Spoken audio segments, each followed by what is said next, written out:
ತಾಳಿ ಕಟ್ಟಿದ್ದ ಗಂಡನಿಗೆ ಎಂಥ ಸ್ಥಿತಿ ಬಂತಪ್ಪ. ಹೆಂಡತಿ ಕಿರುಕುಳಕ್ಕೆ ಬೇಸತ್ತು ಗಂಡ ಬೀದಿಗೆ ಬಂದಿದ್ದಾನೆ. ಆಸ್ತಿ ಬರೆದು ಕೊಡುವಂತೆ ದಿನನಿತ್ಯ ಸೊಸೆ ಕಿರುಕುಳ ಕೊಡ್ತಾ ಇರುವಂತಹ ಘಟನೆ ಚಿಕ್ಕಬಳ್ಳಾಪುರ ನಗರದ ಎಲೆಪೇಟೆಯಲ್ಲಿ ನಡೆದಿದೆ.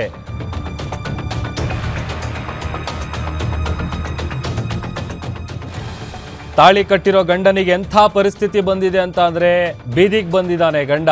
ಆಸ್ತಿ ಬರ್ಕೊಡುವಂತ ದಿನನಿತ್ಯ ಸೊಸೆ ಕಿರುಕುಳ ಕೊಡ್ತಾ ಇದ್ದಾಳೆ. ಚಿಕ್ಕಬಳ್ಳಾಪುರ ನಗರದ ಎಲೆಪೇಟೆಯಲ್ಲಿ ಘಟನೆ ನಡೆದಿದೆ. ಆಸ್ತಿ ಬರೆದುಕೊಂಡು ಮನೆಯಿಂದ ಹೊರ ತಳ್ಳಿದಾಳೆ ಸೊಸೆಯೊಬ್ಳು.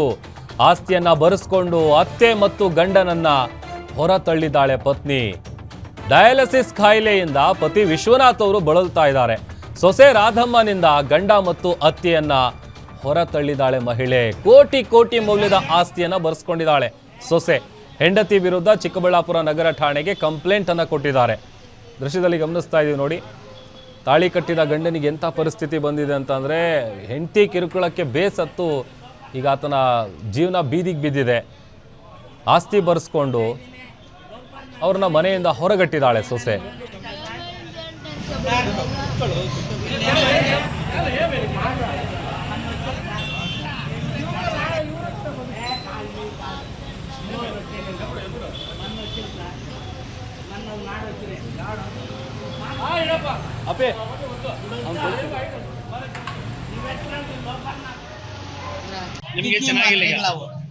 ನನಗೆ ತಿಂಗಳಿಗೆ 5,000ದಿಂದ 6,000 ಬೇಕು. ನಾನು ಎಲ್ಲ ನೀವೇ ಇಟ್ಕೊಳ್ರ, ನಾಳೆ ದಿವಸ ನಿಮ್ಗೆ ಆಗೋದು. ಇದೆಲ್ಲ ನಿಮ್ಗೆ. ಒಂದ್ ಅಂಗಡಿ ಬಾಡಿಗೆ ಕೊಡಿ. ಬಿಲ್ಡಿಂಗ್ ಅಲ್ಲಿ ನಿಮ್ದೇನಾ? ನಂದೆ.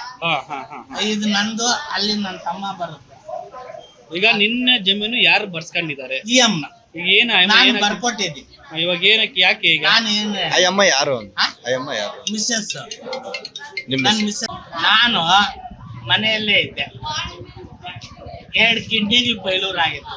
ಡಾಕ್ಟ್ರ್ ಇಟ್ಕೊಂಡು ಡಯಾಲಿಸಿಸ್ ಮಾಡಿಸ್ಕೊಪ್ಪ ಅಂದ್ರು. ನನಗೆ ಬೇಡಪ್ಪ ಡಯಾಲಿಸಿಸ್, ಇರೋದಂಕ ಇರ್ಲಿ, ಮಾತ್ರೆ ತಂದ್ಕೊಡಿ, ನನಗೆ ತಿನ್ಕೊಂಡು ಆರಾಮಾಗಿರ್ತೀನಿ. ನಾನು ನರಕ ನೋಡೋಕ್ಕಾಗಲ್ಲ ಅಂತೇಳಿ ಹೆಂಡತಿ ಮಕ್ಳ ಜೊತೆಗೆ ಆರಾಮಾಗಿರ್ತೀನಿ. ಚೆನ್ನಾಗಿ ನೋಡ್ಕೊಳ್ರಿ. ಮದುವೆ ಆದಾಗಿಂದ ಇದೆ ಸರ್.